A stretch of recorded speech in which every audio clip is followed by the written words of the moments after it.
Baik, Bapak Ibu yang kami hormati, kita akan memasuki sesi yang pertama. Sesi yang pertama ini nanti akan dipimpin oleh Ibu Dr. Seruni Anggreni Susila, Master of Public Health. Dr. Seruni dari tahun 2021 hingga sekarang berumah di Dinas Kesehatan Sleman, Daerah Istimewa Yogyakarta dan menjadi subkoordinator pengendalian penyakit tidak menular dan kesehatan, merangkap penyakit menular, bidang pengendalian penyakit. Tanpa menunggu lebih lama lagi, mari kita sambut bersama-sama Ibu Dr. Seruni Anggreni Susila, Master of Public Health.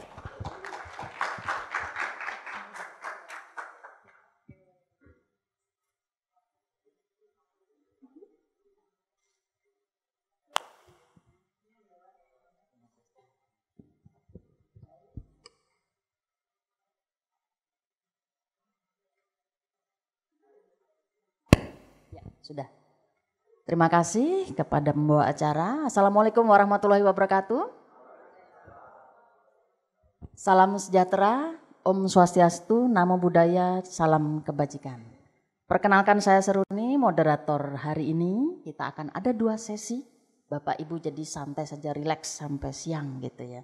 Mumpung ada di UGM. Jadi untuk kesempatan pertama, ini adalah sesi ilmiah.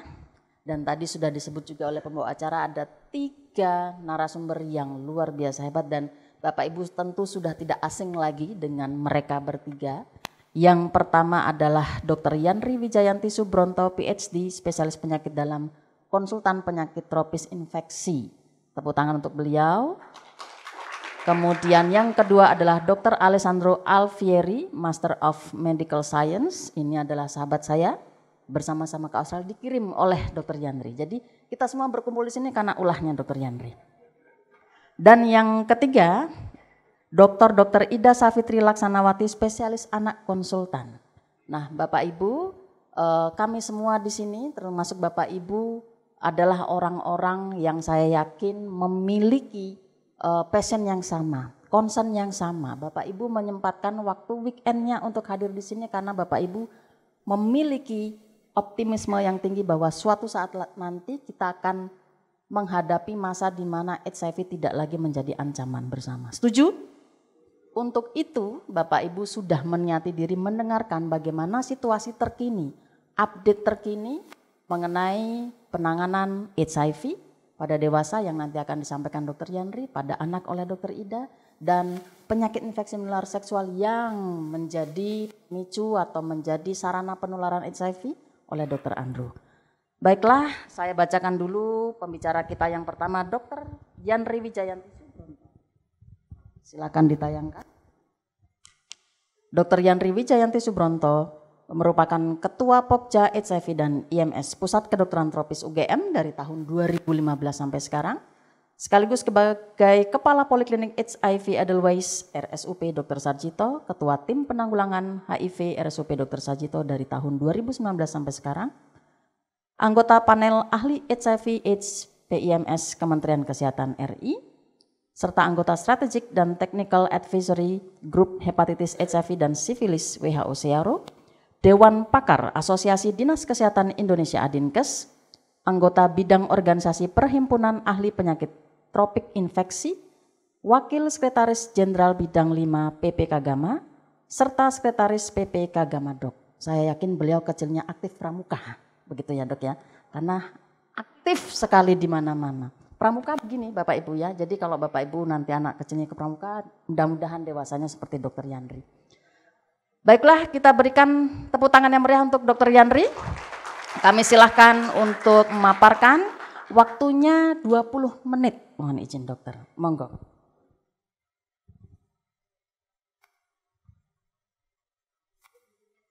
Ya,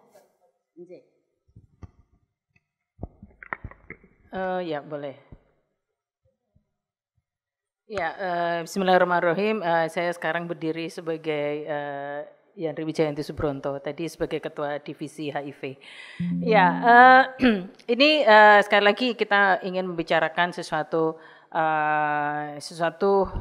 penyakit yang sebetulnya sekarang ini menjadi sangat kompleks. Dan ini sudah kita tengarai kemarin di Pernas HIV di Bali. Saya sudah mulai meningkatkan kewaspadaan bahwa teman-teman HIV yang mulai berusia di atas 45 risiko untuk menjadi penyakit tidak menular menjadi lebih tinggi. Jadi Bu Rini nanti akan lebur nantinya. Jadi karena dari dampak HIV-nya sendiri jangka lama, ada low grade inflammation, tetapi juga karena juga terapi antiretroviral juga bisa mempengaruhi berbagai organ yang lain. Baik, sekali lagi ini adalah kita melihat bagaimana kita kemarin belajar ya, saya selalu mengatakan kita belajar dari COVID. COVID itu membelajarkan kita luar biasa. Kenapa harus ada angka ini ya, 90, 90, 90 dan sebagainya. Itu adalah untuk kita paham kalau kita bisa ketemu sekian, kita harus menterapi sekian dan harus menuju ke supresi virus sekian persen orang tersupresi, itu maka penularan di masyarakat menjadi lebih kecil. Seperti kita bergerak pada COVID kemarin, kenapa Jokowi mencanangkan 70% harus imunisasi. Nah itu adalah prinsip imunologi. Ketika semua sudah terprotected, maka viral shedding di komunitas itu menjadi turun sehingga risiko untuk penularan menjadi lebih kecil. Nah maka ini adalah magic number kalau dalam HIV adalah kita harus menemukan sebanyak mungkin. Tadi Bu Rini sudah menyampaikan kita belum mencapai puncak. Jadi mari teman-teman mencari teman-teman yang punya risiko untuk diajak tes. Karena begitu tes, segera serahkan Dr. Yandri. Gitu aja. Gampangnya kan kayak gitu. Ketik Rex Pasi Yandri, nok ada yang positif ya, kayak gitu saja. Mungkin nanti satu-satu di antara kita ini hadir nanti ketemu orang, kamu tes gitu lumayan kan sudah dapat 2 atau 3. Itu untuk kita mencapai 90% yang pertama. Nah, caranya untuk di sini ini yang beratnya adalah yang nomor 3 di sini. Zero discrimination menjadi salah kunci utama untuk kita menuju ke zero new infection dan zero AIDS related death. Selama terutama juga di nakes ya Mbak Mahda ya, kadang kita tuh selip ngopo sih karo lanang ngono kayak gitu itu kadang itu nakes tuh lupa gitu. Kowe nek takoni kok ngono apa ya seneng ya enggak kan. Nah ini tapi kita bersama-sama. Kami tidak dilatih bahasa Indonesia kayak gitu ya di sekolah 6 tahun gitu tidak ada bahasa Indonesia, tetapi mari kita bersama-sama mengingatkan untuk coba berbicara karo dieling-eling kowe seneng ora nek ditakoni kuwi kayak kira-kira kan kayak gitu ya. Itu dalam isu HIV menjadi cukup penting bahasa. Nah dari situ Kemkes sudah mencanangkan harus ada 4 ini. Promosi kesehatan ini salah satunya adalah sekarang ini, kemudian pencegahan. Kenapa ada kondom di sini adalah kita berbicara salah satu yang utama adalah kondom. Penanganan kasus, nah surveillance ini teman-teman Pak Doni kita kuatkan surveillance-nya pada HIV ini mungkin dengan Bu Rini kita bisa bekerja sama dalam surveillance. Tinggal dan penanganan kasus. Nah penanganan kasus menjadi sesuatu yang cukup utama karena begitu kita ketemu kita bisa memberikan terapi dan dengan harapan virusnya semakin kecil. Virusnya kecil sehingga tidak tertransmisikan kepada pasangannya. Oke. Dengan berbagai hal. Jadi saya akan bicarakan khusus yang ada di sini untuk menuju ke tadi zero AIDS related death dan juga zero new infection sebetulnya ya. Ini ada kata-kata penanganan kasus sesuai standar. Nah ini ternyata bukan hanya masalah terapi antiretroviral. Kami perlu mengingatkan teman-teman yang nakes juga di sini.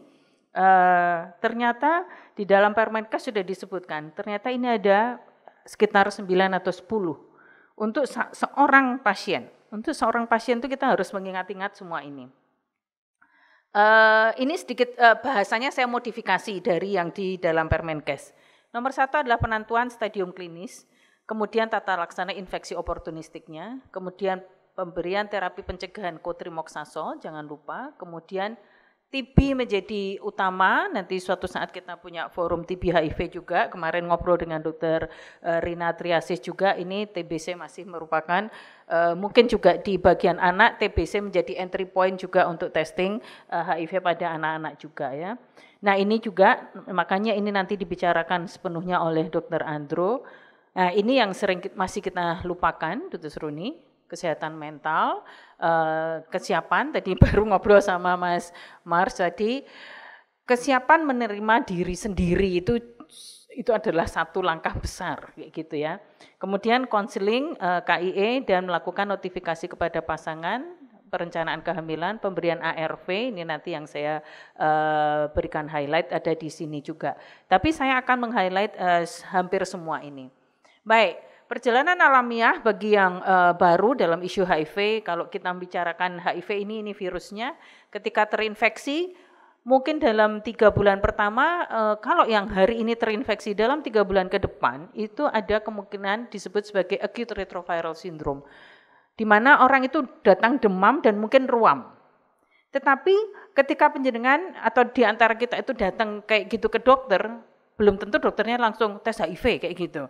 Dan kita tes HIV serologis tidak akan menangkap juga, karena antibodinya belum terbentuk. Hanya pada saat di sini hanya bisa dengan langsung viral load. Ini sering kita miss-nya di sini, karena ini seperti infeksi mononukleosis biasa. Nah, karena si HIV itu tanda kutip menggunakan, semua virus harus punya reseptor, harus punya pasangan di dalam tubuh seseorang. Kebetulan HIV pasangannya adalah sel darah putih yang disebut sebagai CD4.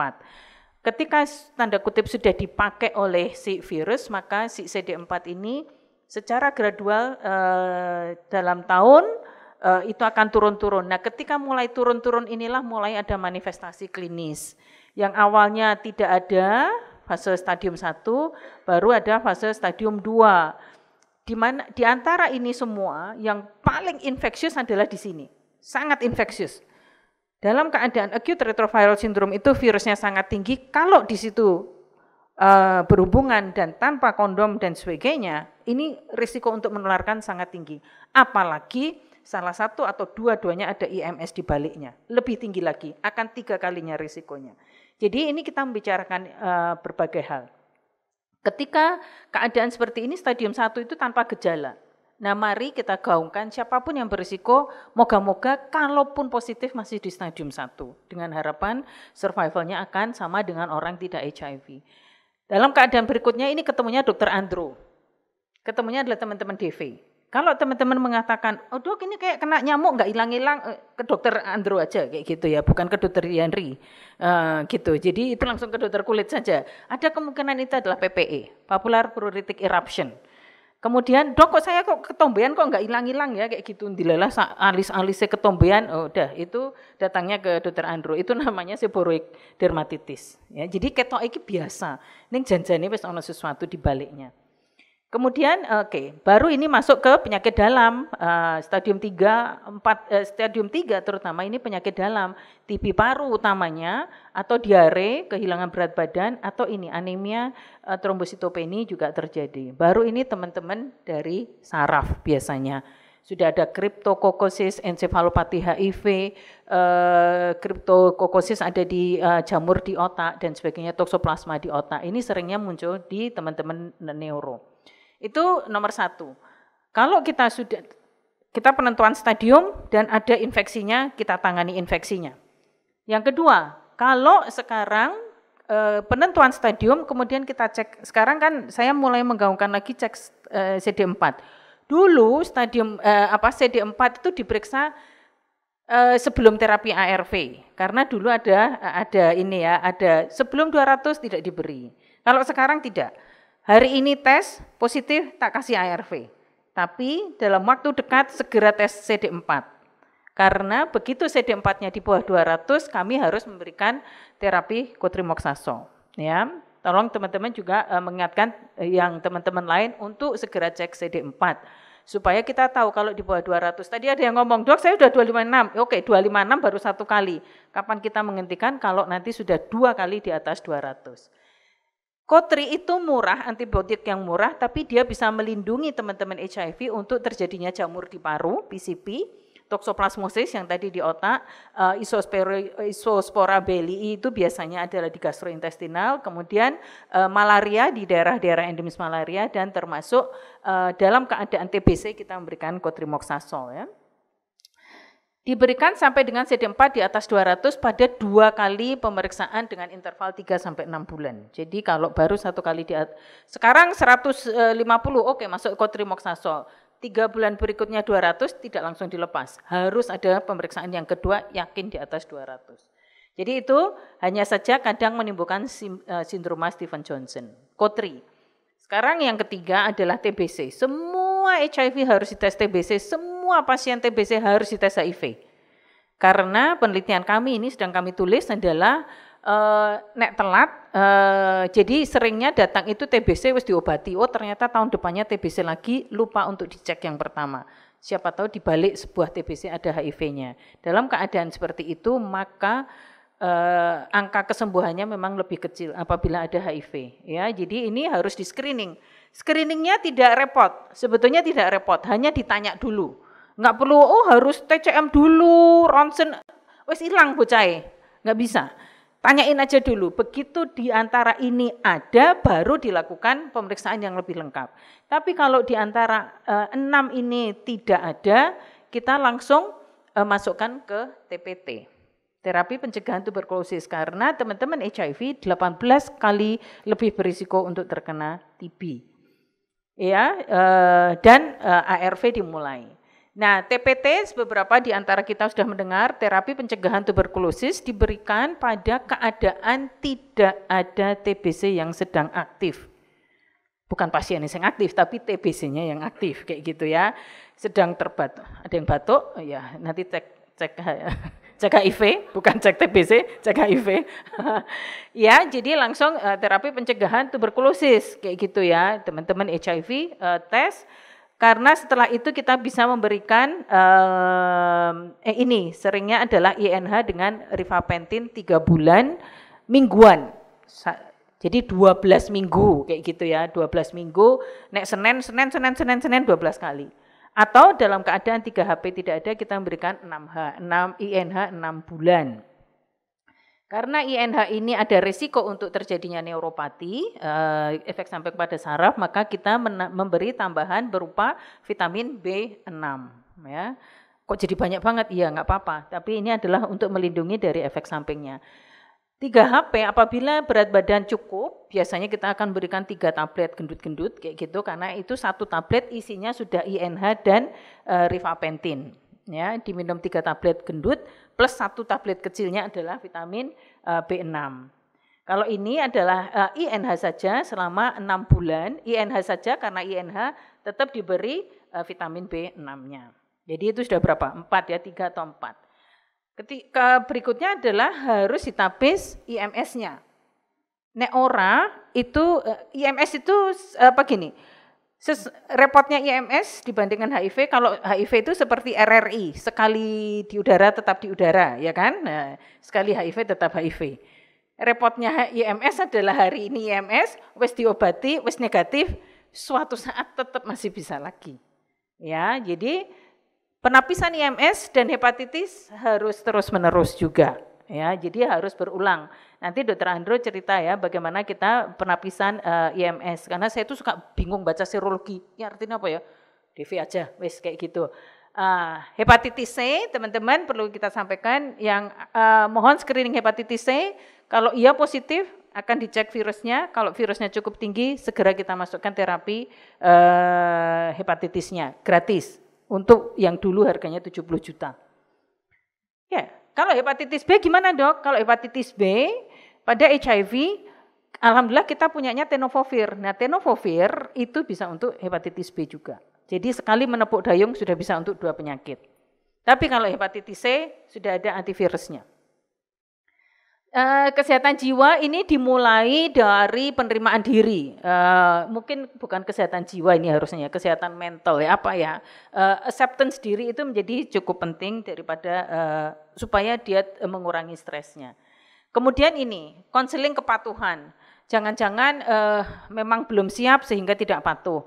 Oh, jangan-jangan belum siap, tidak ada supporting sistemnya, maka tidak patuh. Banyak hal, ada Dr. Julian, residen psikiatri, kemarin kita ngobrol bagaimana kalau kita punya tools untuk mengakses di awal itu kira-kira ini akan drop out atau tidak lah. Jadi kita sudah harus punya, oh ada problem ekonomi, oh ada problem sosial, oh ada problem tidak diterima keluarga dan sebagainya. Sehingga kita harus ketangkap di awal supaya kita yakin mereka dalam terapi seterusnya. Oke, saya lanjutkan ARV ya, tinggal ARV-nya. Saya kira teman-teman sudah banyak yang mengenal. Kita langsung saja saya akan menyampaikan. Kita menggunakan, alhamdulillah ini adalah yang paling gampang sekarang. Tenofovir, lamivudin dengan dolutegravir. Kalau efavirenz dulu banyak teman-teman mabuk. Nah, seringnya Terus begitu mabuk itu nggak ngomong, takut sama Dokter Yandri kayak gitu kan, malah konangannya itu, oh ternyata sudah drop out dari dulu. Iya dok, waktu itu mabuk lah, kamu nggak ngomong dari dulu. Memang dulu kita nggak punya senjata saya dulu hanya rilpivirin kan, tapi sekarang rilpivirin juga sudah tidak ada. Dolutegravir moga-moga bisa menjawab itu. Nah, dolutegravir teman-teman ada efek sampingnya. Jangan ketakutan, tapi harus diimbangi dengan pola hidup sehat, olahraga dan makan yang baik karena dolutegravir risiko meningkatkan berat badan. Ya. Terus jangan sampai yang pengen gemuk terus minumnya dolutegravir ya tanpa HIV, bukan gitu juga gitu, bukan obat untuk meningkatkan berat badan, tapi ada efek sampingnya ke situ. Dok kok saya tambah gendut ya, mungkin karena itu ya. Kalau efavirenz tolong yang teman-teman pada pakai efavirenz, kamu buka dada deh, pada gendut-gendut enggak payudaranya gitu. Siapa tahu ginekomasti, segera kita referkan ke bedah plastik. Ya. Oke, itu kita enak. Nah, ini mungkin yang agak terakhir yang update kita bahwa dalam keadaan tidak banyak gejala infeksi oportunistik, teman-teman nakes mohon langsung diberikan ARV-nya ya. Teman-teman nakes, kita tidak perlu menunggu macam-macam berikan ARV-nya dalam 7 hari.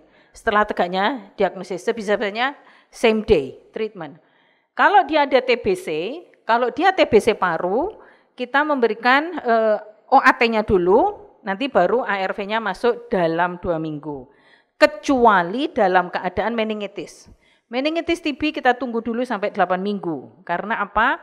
Yang kita takutkan adalah iris kan. Bagaimana yang lain? Kalau toksoplasma, Cryptococcus, CMV kita tunda 2-4 minggu. Masukkan dulu terapinya mereka itu dulu. Tokso masukkan dengan clindamycin dan sebagainya. Kripto kita masukkan fluconazolnya 1200 mili atau amphotericin B kalau kita bisa dapat dari Jakarta.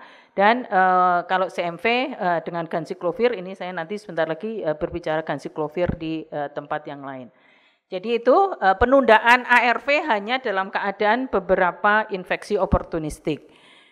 Nek menggatelen ojo ditunda. Oh menggatelen kok ora popo kayak gitu ya. Jadi ini nanti teman-teman bisa membaca dolutegravir itu efek sampingnya cukup kecil, sementara tenofovir bisa untuk dengan hepatitis B. Hati-hati gangguan ginjal, begitu ada kreatinin mulai meningkat kita adjusting dose. Harus di dolutegravir, tenofovir dan efavirenz dan lamivudin harus adjusting dose dalam keadaan kreatinin mulai meningkat. Tinggal pemantauan jangka panjangnya, klinis membaik, efek sampingnya tidak ada, misalnya gitu. Nah, tinggal pemantauan CD4 tiap 6 bulan, terutama dalam 2 tahun pertama, setelah itu per tahun. Virologis juga sama sekarang, 6 bulan sampai 2 tahun, setelah itu per tahun. Tinggal semoga tidak ada iris di mana menjadi tambah demam atau apa, kayak gitu ya. Efek samping sekarang tenofovir, lamivudin, dolutegravir sudah tidak banyak efek sampingnya. Ini pemantauan laboratoris. Dan yang terakhir saya harus menutup bahwa kita masih ada teman-teman dengan HIV yang baru. Segera saja kita memulai terapi dan penanganan secara lengkap. Ada kotri, ada penampisan TB, ada penampisan IMS dan sebagainya. Sehingga perlu penanganan yang komprehensif termasuk adalah mental status dan konseling kepatuhan. Dengan demikian saya tutup dengan mengucap terima kasih sekali atas waktunya, semoga bermanfaat. Terima kasih. Terima kasih Dr. Yandri.